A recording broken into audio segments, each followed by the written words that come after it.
స్తోత్రాలు మీకు వందనాలు. నాతోనూ మాతోనూ మీరు మాట్లాడి మీరు మహిమ పొందుకోమని యేసుక్రీస్తు నామమున ప్రార్థిస్తున్నాం తండ్రి, ఆమేన్. ఈరోజు మనము ఒక అంశం మాట్లాడాలనుకున్నాం.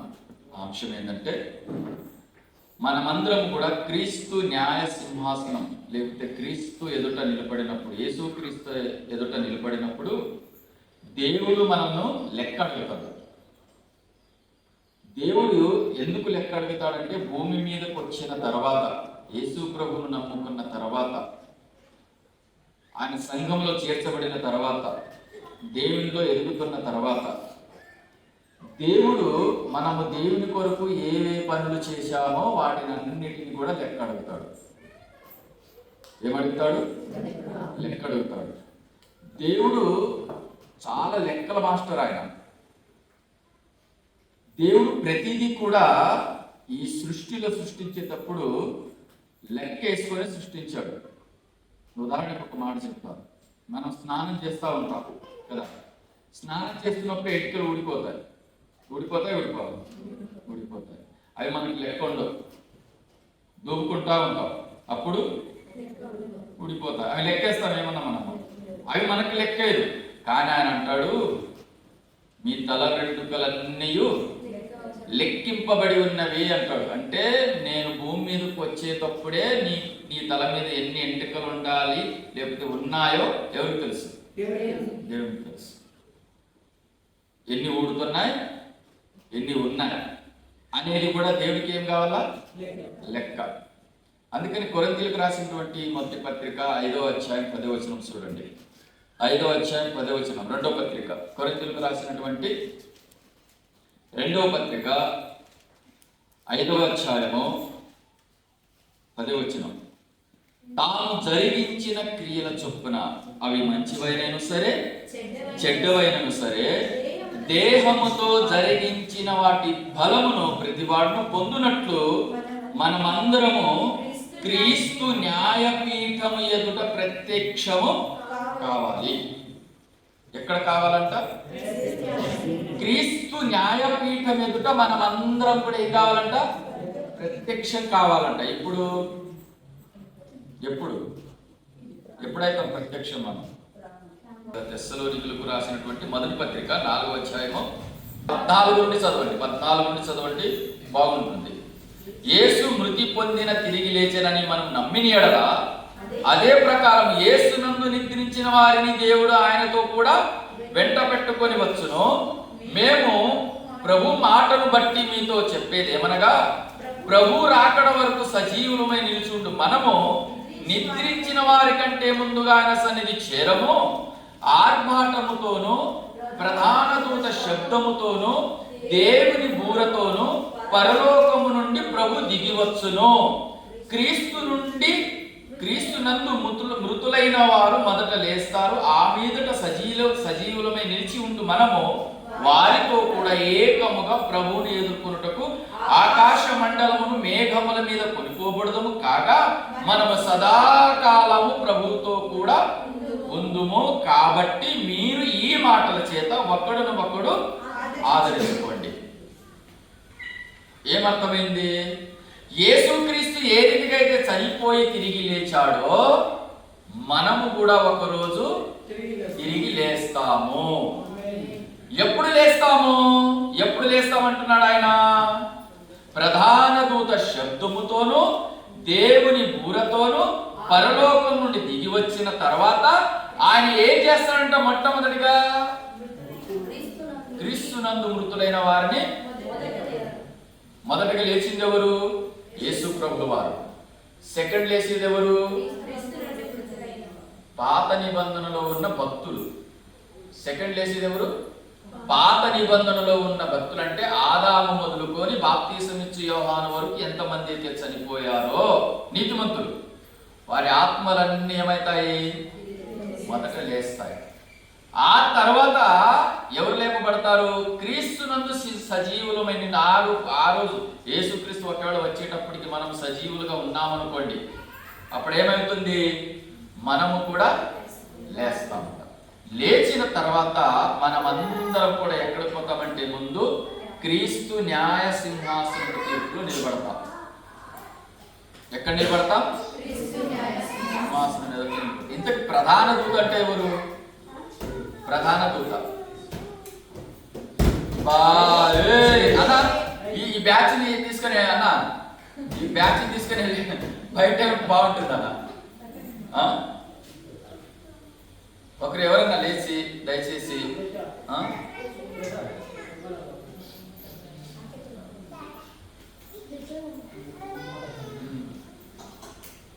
ప్రధాన దూత ఏమంటున్నాడు ఇక్కడ? ప్రధాన దూత శబ్దం అంటున్నాడు. ప్రధాన దూత అంటే ఎవరు అంటే యూదా పత్రికలో ఉంది చూడండి. ఆ ప్రధాన దూత ఎవరు? యూదా పత్రిక మొదటి అధ్యాయం, యూదా పత్రిక మొదటి అధ్యాయము 9వ వచనం. యూదా పత్రిక మొదటి అధ్యాయము 9వ వచనం. ఎవరంట ఆయన? ప్రధాన దూత మిఖాయేలు. మిఖాయేలు ఎక్కడికి వస్తాడంట? మొదటగా ఆయన వచ్చి దేవుని బూరతోను అన్నాడు. చూడండి, దేవుని బూర అంటే దేవుని బూర. ఇప్పుడు ఇంత పడుకుంటారు కదా, అది పట్టుకొని బూ అని ఊతాడని కాదు. దేవుని బూర అంటే మత్తయి సువార్త చూడండి. దేవుని బూర ఎంతో అక్కడ ఒక పదం ఉంది. ఆ పదాన్ని చూసుకుని వద్దాం. మత్తయి సువార్త 6వ అధ్యాయం 2వ వచనం. కావున నీవు ధర్మము చేయనప్పుడు మనుష్యుల వలన ఘనత పొందవలనని వేషధారులు సమాజ మందిరములలోను వీధులలోను చేయలోగన నీ ముందర బూర ఊదిపోద్దంటే తెలుసా? పోయిన నెల నేను అందించాను దశల భాగం. తెలుసా మీకు? ఎవరికైనా తెలుసా? తెలుసా? దశల భాగం ఎంత ఇచ్చాను? 5,000 ఇచ్చాను. దీన్ని ఏమంటారు? ఊర ఊదడం అంటారు. ఆ రోజుల్లో ఏం చేసేవారంటే ప్రధాన యాజకులంతా కూడా ఇక్కడ ఏం సార్ నేను ఎంత ఇచ్చాను తెలుసా? పోయిన నెలలో 5,000 ఇచ్చాను. అందుకే నేనేమంటున్నాడు? ఏమంటున్నాడు? కావున మీరు ధర్మము చేయనప్పుడు మనుష్యుల వలన ఘనత పొందవలని వేషధారులు సమాజ మందిరములలోను వీధులలోను చెయ్యులాగున మీ ముందర బూర ఊదింపవద్దు. సమాజ మందిరం అంటే చర్చిల్లో ఆ కాలంలో సమాజ మందిరం అనేవారు చర్చికి. అక్కడ పోయి ఏం చేసేవాళ్ళు అంటే వీళ్ళు తెలుసా నేను ఈరోజు ఎలా వర్షిప్ చేశాను? మీకు తెలుసా ఈరోజు ఎలా పాటలు పాడానో? తెలుసా నేను ఈరోజు నేను ఎలా వాక్యం చెప్పానో అని బూర ఊదుతారంట. దాన్ని ఏమంటారంటే పొగిడించుకోవడం. ఈ ప్రధాన దూత అయిన మిఖాయేలు వచ్చి దేవుని మాట తీసుకొని ఏమంటాడంటే ఒక్కసారి గట్టిగా వస్తారంట. ఎవరు? ప్రధాన దూత శబ్దము. యేసు ప్రభు ఒకసారి లాజరు యొక్క సమాధి దగ్గరికి వెళ్ళాడా? వెళ్ళిన తర్వాత ఆ సమాధి దగ్గరికి వెళ్ళి మెల్లిగా పోయి లాజరు అన్నాడా? ఏం చెప్పాడు అక్కడ? చెప్పండి, బాగా చదవండి, బైబిల్ తీయండి. ఎక్కడ ఉంది రిఫరెన్స్? యోహాను సువార్త 11వ అధ్యాయము. యోహాను సువార్త 11వ అధ్యాయము ఎక్కడ రిఫరెన్స్? 20 సంవత్సరాలైంది, 15 సంవత్సరాలైంది. యోహాను సువార్తలో 11వ అధ్యాయంలో వచ్చిన ఆ పదం ఎక్కడ రాయబడింది? మన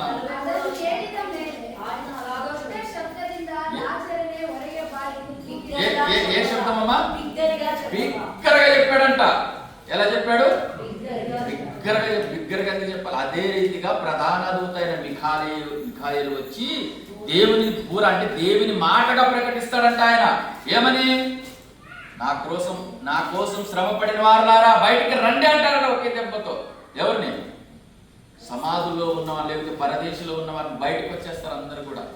నా కోసం ప్రయాసపడిన వారులారా, నా కోసం ప్రాణాలు అర్పించిన వారా, నా కోసం హతసాక్షులైన వారా, నా కోసం సేవ చేసిన వారులారా, నేను దేవుని పనిలో ముందు ఉండి దేవుని సంఘాన్ని నడిపించిన వారులారా, నా గురించి కష్టపడిన వారులారా, నా గురించి ఆస్తులు పోగొట్టుకున్న వారా, పొలాలు పోగొట్టుకున్న వారా, మీ కష్టార్జితాన్ని, మీ ఆస్తిని, మీ శరీరాన్ని, మీ కష్టాన్ని అంతా పోగొట్టుకునే వారులారా, ఇదిగో లోకం పుట్టినది మొదలుకొని మీ కొరకు సిద్ధపరిచినటువంటి రాజ్యము ఉంది కాబట్టి ఒక్కసారి లేండి అనగానే ఏమవుతుందంటే సమాధులు తెరవబడి ఆ క్రీస్తునందు ఉన్న క్రీస్తుకు ముందు చనిపోయిన వారి నీతిమంతులు తర్వాత క్రీస్తునందు ఉన్నటువంటి సజీవులు కూడా ఒకేసారి యేసు ప్రభువును కలుసుకుంటారు అంట వాళ్ళందరూ కూడా. హల్లెలూయా. అది కలవక ముందు ఏం జరుగుతుందంటే, ఇప్పుడు నేను యేసు ప్రభువుని నమ్ముకోవాలి, నేను ముందు అది నేను ఎత్తబడాలంటే, ఇప్పుడు నేనేం చేయాలి? ముందు యేసు దగ్గరికి వెళ్ళాలంటే ముందు నేనేం చేయాలా? యేసు క్రీస్తునందు విశ్వాసం ఉంచాలా. నేను క్రీస్తు సింహాసనం, క్రీస్తు న్యాయపీఠం ముందు నిలవక ముందు ఎవరు నిలుస్తారు అక్కడ? యేసు క్రీస్తునందు ఉన్నవారు, యేసు ప్రభువును నమ్ముకున్నవారు, యేసు క్రీస్తు గురించి జీవించిన వారు, వాళ్ళందరూ కూడా క్రీస్తు యొక్క న్యాయ సింహాసనం మీద ముందు నిలబడతారు. ఇలా నిలబడాలంటే ముందు ఏం జరగాలి? మనం యేసు ప్రభువుని నమ్ముకోవాలి, యేసు ప్రభు గురించి తెలుసుకోవాలి. ఎప్పుడైతే మనం యేసు ప్రభుని నమ్ముకుంటామో, పశ్చాత్తాప పడతామో, మారు మనసు పొందుతామో, అప్పుడు దేవుడు ఏం చేస్తాడంటే లోకములో నుండి మనల్ని ఏం చేస్తాడంటే తన సంఘములోనికి చేర్చుకుంటాడు. మీరు అపోస్తల కార్యం 2వ అధ్యాయం తర్వాత చదువుకోండి. అక్కడ ఏమంటారంటే, మూర్ఖులకు ఈ తరము వారికి వేరై రక్షణ పొందండి అంటాడు అక్కడ పేతురు గారు. అనుదినము రక్షింపబడుతున్న వారు అనుదినము వారితో చేర్చుచుండెను అని ఉంటుంది అపోస్తల కార్యంలో. అనుదినం రక్షింపబడి అంటే లోకంలో నుండి, ఈ లోక ఆశలలో నుండి ప్రత్యేకింపబడిన వారే సంఘం. ముందు వాడు రక్షణ పొందాలి. ఎప్పుడైతే నువ్వు నీ నోటితో ఒప్పుకొని హృదయం ముందు విశ్వాసం ఉంచుతావో, అప్పుడు దేవుడు ఏం చేస్తాడంటే నీలోనికి పరిశుద్ధాత్మ పంపుతాడు. ఆ పరిశుద్ధాత్మ నీలో పంపించినప్పుడు దేవుడు ఏం చేస్తారంటే పరిశుద్ధాత్మ బయటికి పోకుండా ఆ పరిశుద్ధాత్మ నువ్వు అక్కడే ఉండాలని చెప్పేసి లాక్ చేస్తాడు. ఎవరిని? పరిశుద్ధాత్మ. పరిశుద్ధాత్మను లాక్ చేసినట్లుగా, పరిశుద్ధాత్మను ముద్రించినట్లుగా బైబిల్లో ఉందా? ఎక్కడుంది? ఎఫెసీయులకు రాసిన పత్రికలు చూడండి, 4వ అధ్యాయం 30వ వచనమా? చూడండి ఎక్కడుందో. 4వ అధ్యాయం. దేవుని పరిశుద్ధాత్మను దుఃఖపరచుకుడి, విమోచన దినము వరకు ఆయన మీ యందు ముద్రింపబడి ఉన్నాడు. ఎప్పటి వరకు? విమోచన దినం అంటే ఈ దేహానికి విమోచన కలిగే దినం. అంటే యేసుక్రీస్తు 2వ రాకడ సమయంలో అప్పుడేమైతుందంటే పరిశుద్ధాత్మ దేవుడు మనలో ఉన్నటువంటి మన ఆత్మను తన కంట్రోల్లోనికి తీసుకుంటాడు. ఎవరు? మనలో ఉన్న పరిశుద్ధాత్ముడు, మనలో ఉన్న ఆత్మని పరిశుద్ధాత్ముడు తన కంట్రోల్లోనికి తీసుకుంటాడంటే ఒక్క క్షణములోనూ నన్ను నేనే మర్చిపోతాను. ఎప్పుడైతే యేసుక్రీస్తు వస్తాడో ప్రధాన దూత శబ్దముతోను దేవుని బూరతోను ఎప్పుడైతే ఊదుతారో అది ఎవరికి వినపడుతుంది? ఆ శబ్దము పరిశుద్ధాత్మ ఎవరైతే పొందుకొని ఉంటారో వాళ్ళకి మాత్రమే వినబడుతుంది, వేరే వాళ్ళకి వినబడదు ఆ శబ్దం. ఎప్పుడైతే ఈ శబ్దాన్ని పరిశుద్ధాత్మ వింటాడో మనలో ఉన్నటువంటి ఆత్మను ఆయన ఏం చేస్తారంటే ఆయన కంట్రోల్లోకి తీసేసుకుంటాడు. అప్పుడు మనకేం, మన కంట్రోల్లో మనం ఉండవు, అప్పుడు ఆయన కంట్రోల్లోనికి వెళ్ళిపోతాము. నెక్స్ట్ జరిగేది ఏంటి? ఒక్క క్షణములో రెప్పపాటున ఈ ఉన్న మట్టి దేహం కాస్త మహిమ దేహంగా మారిపోతుంది. ఎలా మారిపోతుంది? మహిమ దేహంగా మారిపోతుంది. ఆ మహిమ దేహం మారిపోయిన వెంటనే ఒక్క క్షణంలోనే మనం ఎక్కడ ప్రత్యక్షం అవుతాము? క్రీస్తు న్యాయపీఠం ఎదుట మనము ప్రత్యక్షం అవుతాం. నువ్వు క్రీస్తు న్యాయపీఠం ఎదుట ప్రత్యక్షం కావాలి అంటే, పరిశుద్ధాత్మను పొందుకోవాలంటే, దేవుని యొక్క బూర నువ్వు వినాలి అంటే ముందు నేను చేయాల్సిన పని ఏంటంటే యేసుక్రీస్తును నా సొంత రక్షకునిగా అంగీకరించాలి, ఆయన నామములో బాప్తీసం తీసుకోవాలి, సంఘంలో చేర్చబడాలి, పరిశుద్ధాత్మతో నువ్వు ముద్రింపబడాలి. అప్పుడు నువ్వు దేవుని కార్యక్రమంలో, దేవుని సహవాసంలో ఉంటూ ఉంటూ ఉంటూ ఒక సడన్ గా ఆయన గర్భిణీ స్త్రీకి ప్రసవ వేదన ఎప్పుడు వస్తుందో మనం తెలియదు కదా, ఆ రీతిగా దేవుని యొక్క రాకడ ఉంటుంది. అప్పుడు ఉన్నప్పుడు ఏమవుతుంది? అప్పుడు ప్రధాన దూత పంపిస్తాడు. ఇప్పుడు పోయి టైం అయింది, ఇప్పుడు నన్ను ఎవరైతే నమ్ముకున్నారో, నా యందు ఎవరైతే విశ్వాసం ఉంచారో, నా గురించి ఎవరైతే ప్రాణాలు పోగొట్టుకున్నారో, నా గురించి ఎవరైతే కష్టపడ్డారో, నా గురించి ఎవరైతే ఆస్తులు పోగొట్టుకున్నారో, నా గురించి ఏ కష్టపడ్డారో వాళ్ళందరూ మృతుందరిని కూడా సమాధుల్లో నుండి లేపు అని చెప్పేస్తాడు. అప్పుడు ఆ శబ్దం వినగానే పరిశుద్ధాత్మ దేవుడు ఏం చేస్తాడు? మనకి వినపడదు శబ్దం, అది పరిశుద్ధాత్మకు వినబడుతుంది ఆ శబ్దము. పరిశుద్ధాత్మకు శబ్దం వినబడినప్పుడు మన ఆత్మని కంట్రోల్లో తీసుకుంటాడు ఆయన. ఆయనే కదా తీసుకుపోయేది మనల్ని. ఎవరు? పరిశుద్ధాత్మ దేవుడు. మన శరీరంలో సడన్ గా మారిపోతాయి. అప్పుడు లేడీస్ జెంట్స్ అని ఉండదు. కానీ మనం ఎలా ఉంటామంటాడంటే యేసుక్రీస్తు ఎలా ఉంటాడో మీరందరూ కూడా అలా ఉంటారు. హల్లెలూయా. ఎక్కడ ఉంది మాట? యోహాను పత్రికలో ఉంటారు. ఇప్పుడు టైం లేదు నాకు చెప్పడానికి, అన్ని రిఫరెన్స్లు చెప్పడానికి. ఆయన ఎలా ఉన్నాడో మనం కూడా అలా ఉంటామని యోహాను పత్రికలు 2వ పత్రికలు అనుకుంటా చూడండి, అక్కడ రాయబడి ఉంటుంది. 5వ అధ్యాయం అనుకుంటాను. మనం అలా మారిపోతాం. ఎవరిలా మారిపోతామో? పుష్పలత అక్క ఉందనుకోండి, గంగరాజు మారిపోదు. అమృషన్నలాగా మారిపోను నేను. అమృషన్న కానీ, నేను కానీ, లేడీస్ కానీ, జెంట్స్ కానీ ఇప్పుడు ముసలోళ్ళక్క ఉండరు, పిల్లలక్క ఉండరు. ఎలా ఉంటారు? యేసుక్రీస్తు ఎలా ఉంటాడో, యేసుక్రీస్తుకు ఇచ్చిన దేహమే మనకు కూడా ఇస్తాడు. అది పొందుకోవాలంటే ఏం చేయాలా?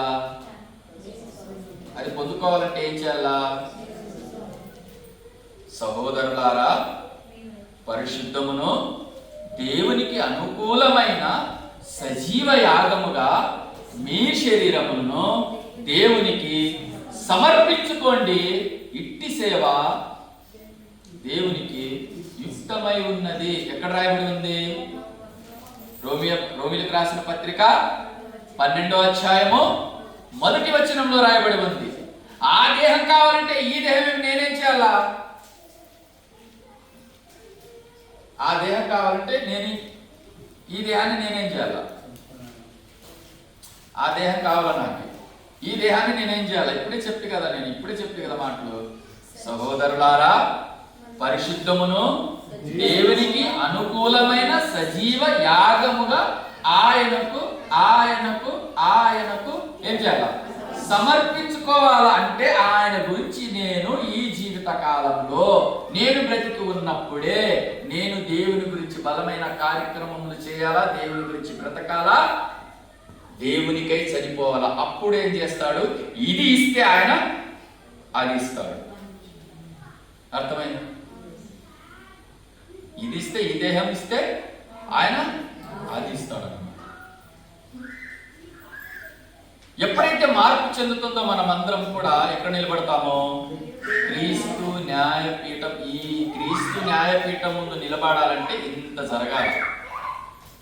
ఏమేం జరగాల? ముందు మనం ప్రభుని నమ్ముకోవాలా, ఆయన సంఘంలో చేర్చబడాలా, అపోస్తుల బోధ ఎందును, సహవాసం ఎందును, రొట్టె విరుచుట ఎందును ఎడతెగక ఉండాలి. అలా ఉండి ఏ బోధలో ఉండాలా? అపోస్తుల బోధల్లో ఉండాలా. రాత్రి చెప్పాను, ఏమని చెప్పాను? అల్లరిదయ్యాలు. మన అమృషన్న కూడా చెప్తే, మీకు కూడా చెప్తే, అల్లరిదయ్యాలు అల్లరి మగుడు, అల్లరి పెళ్ళం. విన్నారా ఈ మాట? సినిమా చూసి ఉంటారు కదా. యేసు నామములో పో అంటుంటారు. అది టైం వైపు చూస్తా ఉంటుంది. ఏది? దయ్యం. ఎందుకు? టైం అయిపోయి వీడు వాక్యం బంద్ చేయాలి. ఇప్పుడు వాక్యం చెప్పకూడదు. వీడు ఏం చెప్పకూడదు? వాక్యం చెప్పకూడదు. అప్పుడు ఈడేం చేస్తాడు? నీకు పో అంటాడు. అవును నేను పోతానంటాది. పో అంటాడు. పోతానంటాది. అప్పుడు మొత్తం 1 గంట దాకా ఆ దయ్యం ఏం చేస్తానంటే, 1 గంట ఇప్పుడు పోతే పర్వాలేదు, అప్పుడు పోతుంది. అప్పటికేమైంది? టైం అయిపోతుంది. కాబట్టి విశ్వాసులు ఏమంటారు? టైం అయింది సార్ అనే దానికల్లా ఆ టైం అంతా కూడా ఈ అల్లరి దయ్యం ఏం చేస్తుంది? ఏసునామం పోదా, నువ్వు ఏసునామంలో పోవన్నా ఏసు దగ్గరికే వచ్చి కూర్చుంటుంది. అది తెలుసా మీకు? 4వ అధ్యాయం మత్తయి సువార్తలో ఏసు దగ్గరికే వచ్చింది. అది మళ్ళీ నువ్వు ఏసునామంలో పో అంటావేంటి? దయ్యం ఎలా పోతుంది అనుకుంటున్నారు? మీరు దేవునికి లోబడి ఉంటే అది వెళ్ళిపోతుందంట. నువ్వు ఏసునామంలో పోమంటే పోతానులే అంటారు. అవును కదా. అపోస్తుల బోధైన మంచి వాక్యం ఉండాలా. ఎక్కడైనా కానీ మంచి వాక్యం చెప్పాలా, అర్థమయ్యే రీతిగా చెప్పాలా, సైలెన్స్గా ఉండాలా, పిల్లలు అల్లరి చేయకూడదు, రెడీ అయ్యి రావాలి దేవుని వాక్యం వినాలని. అందుకని దుప్పి ఏం చెప్పాడు, నీటి కొరకు ఏ రీతిగా ఎదురు చూస్తుందంట, ఆవురు ఆవురు ఆవురు అంటుందంట. నీళ్లు ఎక్కడ ఏ రీతిగా దుప్పి ఎదురు చూస్తూ ఉంటుందో, ఆదివారం ఎప్పుడు వస్తుంది, వాక్యం ఎప్పుడు వినాలి, ఆదివారం ఎప్పుడు వస్తుంది, వాక్యం ఎక్కడ వినాలి. ధనసంద్రుడు చాలా మంచివాడు. హల్లెలూయా.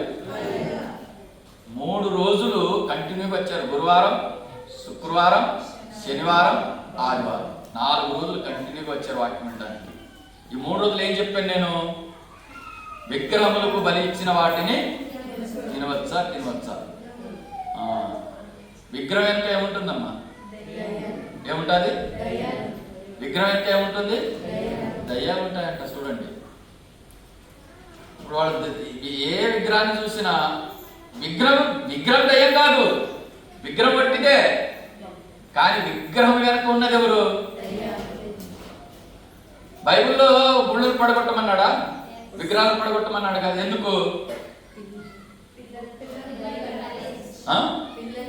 పిల్లల్ని బలిస్తున్నారు, తర్వాత పిల్లలను అగ్నిగుండంలో కాలుస్తున్నారు కాబట్టి ఇవి నేర్చుకున్నారు. గణసంద్రంలో మంచోడు, వాక్యం వినడానికి బాగా వస్తారు. అర్థమైంది కదా, అర్థమైనట్లుగా చెప్పాను. ఆ రీతిగా రొట్టె విరుచుట ఎందును, అపోస్తుల బోధ ఎందును, రొట్టె విరుచుట ఎందును, ప్రార్థన ఎందును, సహవాసం ఎందును ఎడతెగక ఉండాలంట.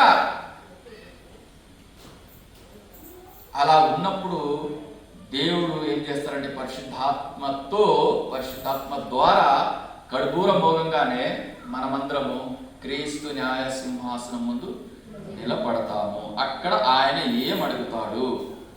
ఇప్పుడు మనం సబ్జెక్ట్లోకి వెళ్దాం. ఏమడుగుతాడు?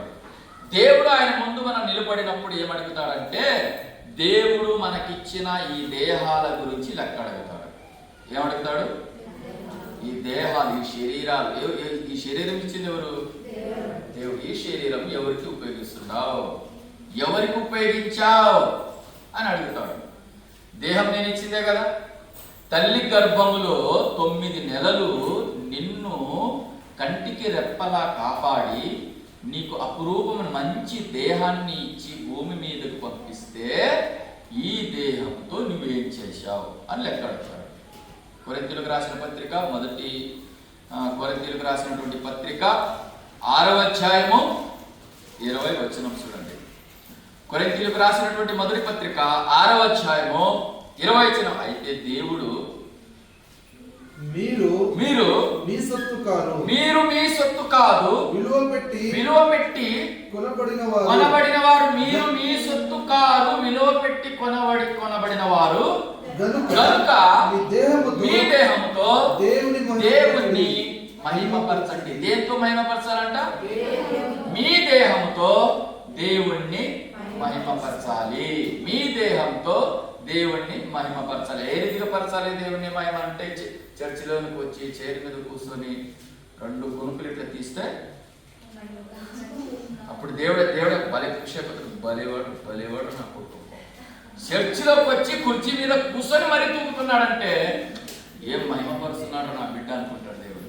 అప్పుడు బలా నమ్మకమైన దాసుడా, రా నీకు జీవకిరీటం ఇస్తాను అంటాడా? దేవునికి దేహంతో దేవునికి మహిమపరచడం అంటే ఏంది అనంటే, ఆయన అంటాడు కొరింథీయులకు రాసినటువంటి మొదటి పత్రిక 12వ అధ్యాయంలో చూడండి. కొరింథీయులకు రాసినటువంటి మొదటి పత్రిక 12వ అధ్యాయము 18. అయితే దేవుడు అవయవములను ప్రతి దానిని తన చిత్త ప్రకారము శరీరములో ఉంచెను. హల్లెలూయా. దేవుడంట ప్రతి అవయవమును ఏం చేశాడు? శరీరములో ఉంచాడు. అవయవము అంటే కళ్ళు అనుకోండి. ఈ కళ్ళు ఏం చేయాలా? దేవునితో శరీరంతో దేవుని మహిమపరచమన్నాడు కదా. శరీరంతో దేవుని మహిమపరచడం అంటే ఏంటంటే ఈ 2 కళ్ళు దేవునికి ఇచ్చేయాల. నోరిచ్చాడా? నోరిచ్చాడు. ఈ నోరు ఏం చేయాలా? దేవునికి ఇవ్వాలా. ఈ గుండె హృదయం ఎక్కడున్నది అట్లా అనకూడదు. అట్లా అనకూడదు. ఈ హృదయము ఈ శరీరంలో దేవుడు ఏం చేశాడంటే ప్రతి అవయవాన్ని ఆయన చిత్తానికి లోబడి ఉండాలని, ఆయన చిత్తానుసారంగా ఉండాలని ప్రతి అవయవము దేవుడు తన చిత్తానుసారంగా శరీరంలో ఉంచినప్పుడు ఆ ప్రతి అవయవం కూడా, నాలో ఉన్నటువంటి రక్తం కూడా ఆయన గురించే ఖర్చు చేయాలి. మీకు తెలుసా, ఇప్పుడు గంట మాట్లాడాలనుకోండి, నేను ఇక్కడ నాలో ఉన్నటువంటి శరీరం ఖర్చు అవుతుంది. మీరు కష్టం చేస్తున్నారనుకోండి, పనులు కూలి పనికి పోతారు చూడండి, అప్పుడు కూడా మీ రక్తం ఖర్చు అవుతుంది. ఎలా ఖర్చు అవుతుంది అంటే మీకు చెమట వస్తుంది కదా, ఆ రక్తమే చెమట రూపంలోకి మారి బయటకు పోతా ఉంటుంది. నేను కష్టపడి, నేను ఇక్కడ నిలబడి చెప్తున్నట్టు నా శరీరాలు, నేను మాట్లాడుతున్న మాట, ఇవన్నీ కూడా దేవునికి ఇప్పుడు ఉపయోగపడుతుంది. మీరు చర్చికి వచ్చి పాటలు పాడతారు కదా, మీ శరీరాలు దేవునికి ఉపయోగపడుతున్నాయి. మీరు బైబిల్ చదువుతున్నారు కదా, మీ శరీరాలు దేవునికి ఉపయోగపడుతున్నాయి. మీరు మోకరించి ప్రార్థన చేస్తున్నారు కదా, మీ శరీరాలు దేవునికి ఉపయోగపడుతున్నాయి. మీరు నెలంతా కష్టపడి కూలి చేసి, ఫ్యాక్టరీకి వెళ్ళి పని చేసి, ఉద్యోగాలు చేసి సంపాదించిన సంపాదనలో మీరు దేవునికి ఇస్తున్నారు కదా, అది కూడా దేవునికి, నీ శరీరం దేవునికి ఉపయోగపడుతుంది. హల్లెలూయా. దేవుని, అందుకని దేవుడు ఏమన్నాడు, మీ దేహముతో దేవుణ్ణి మహిమపరచందంటే నా చెవులు ఏమి వినాలా? దేవుని వాక్యం వినాలా? నా కళ్ళు ఏం చూడాలా? దేవుని వాక్యం చూడాలా? నా నోరు ఏం చేయాలా? దేవుని పాటలు పాడాలా? నా చేతులు ఏం చేయాలా? చప్పట్లు కట్టాలా దేవుని కొరకై? నా పాదములు దేవునికి మందిరానికి పోవాలని పరిగెత్తుకుంటే ఎక్కడికి రావాలా? Body present of, mind absent ఉండకూడదు. ఎలా ఉండాలా? పూర్ణంగా ఉండాలి. ఎలా ఉండాలా? పూర్ణంగా, పూర్ణ ఆత్మతోను, పూర్ణ మనస్సుతోను, పూర్ణ వివేకముతోను, పూర్ణ బలముతోను, అన్ని పూర్ణమే. ఆఫ్ ఉండకూడదు. పూర్ణం అంటే రుబ్బేది కాదు, బెల్లం బ్యాడేసి పూర్ణం, ఆ పూర్ణం కాదు. హృదయ పూర్ణము, మనసులో ఏది కూడా ఉండకూడదు. ఏ పూర్ణమన్నా? సంపూర్ణం. సంపూర్ణంగా దేవుని సన్నిధికి రావాలా? వీళ్ళు ఎలా పాడుతున్నారు, ఎట్లా పెట్టకూడదు. ఆయన మైండ్లో ఉండాలి. మనకి ఎవరు? దేవుని సన్నిధిలోకి వచ్చినప్పుడు ఆయన మైండ్లో ఉండాలి. ఆయన ఎవరు, ఆయన ఎంత గొప్ప కార్యాలు చేశాడు, ఆయన చేసిన అద్భుతాలేంటి, ఆయన చేసిన ఆశ్చర్య కార్యాలేంటి, ఆయన చేసిన మహత్కార్యాలేంటి, ఆయన మన గురించి ఏం చేశాడు, ఈ భూమి మీదకి ఎందుకు వచ్చాడు, ఆయన మన కుటుంబాలు ఈ నెలంతా ఎలా కాపాడాడు అన్నది మైండ్లో ఉండాలి. కానీ ఆయన ఎట్లా, ఈ అప్ప ఎట్లా, ఈ గాడి ఎలా తోడాడు, వాడేం చేసి ఈడి, అది ఉండకూడదు. దాన్ని ఏమంటారు? పూర్ణమనరు. ఏమంటారు? బాడీ ఇక్కడ ఉంది కానీ మైండ్ ఎక్కడెక్కడ తిరుగుతుంది. ఇక్కడ వచ్చిన బాడీ ఏం చేస్తుంటే గౌరీ మీద దొరికిపోతుంది, ఆటెక్కుతుంది, కూర్చుంటుంది, 10 రూపాయలు ఇస్తుంది, అట్లా అన్ని ఇళ్ళు తిరిగి ఆమెన్ అనే తలకలు ఇక్కడ నుంచి పోమేన్ అయిపోతుంది.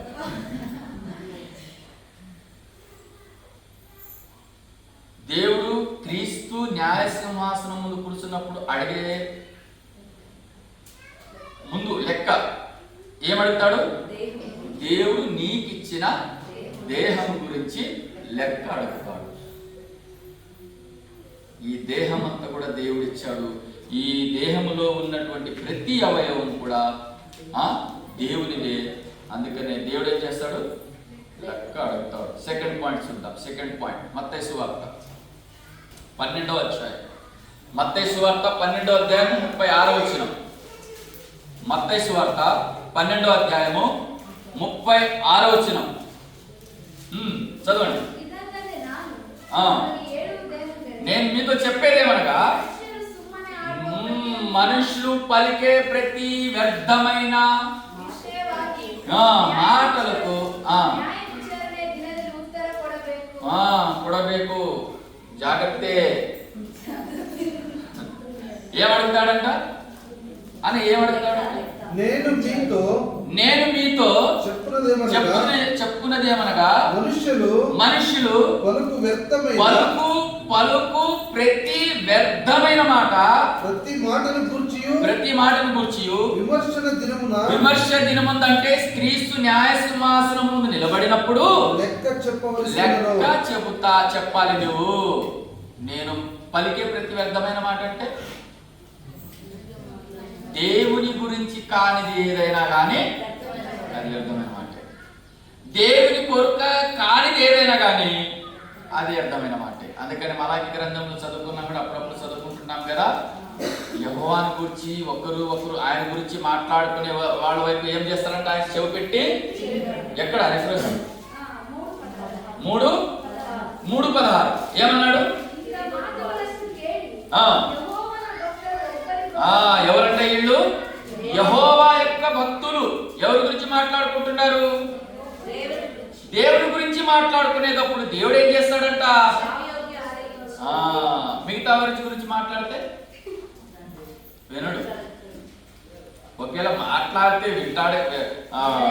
వినడని కాదు కానీ ఆయన రాసుకుంటాడు. ఇప్పుడు నీవు ఇక్కడ ఇది వ్యర్థమైన మాటే, ఇది వ్యర్థమైన మాటే, ఇది వ్యర్థమైన మాటే. ఎందుకు మాట్లాడావమ్మా ఈ మాట నువ్వు?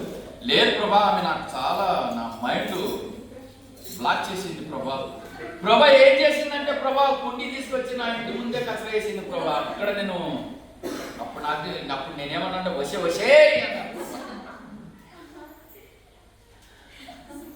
వసే అన్నా దేవుడు లెక్క అడుగుతాడు, ఒరే అన్నా దేవుడు లెక్క అడుగుతాడు. నేనంటున్నాను అన్నమాట. ఎవరు ఏమంటున్నాడు? విమర్శ దినమందు ఖచ్చితంగా లెక్క అడుగుతాడు. మొదటి పాయింట్ ఏం నేర్చుకున్నాము? దేని గురించి లెక్క అడుగుతాడు? దేహాన్ని గురించి లెక్క అడుగుతాడు. సెకండ్ పాయింట్, మనం పలికే ప్రతి వ్యర్థమైన మాట గురించి మన మధ్యలో ఆ విషయం ప్రార్థన చేస్తాడు.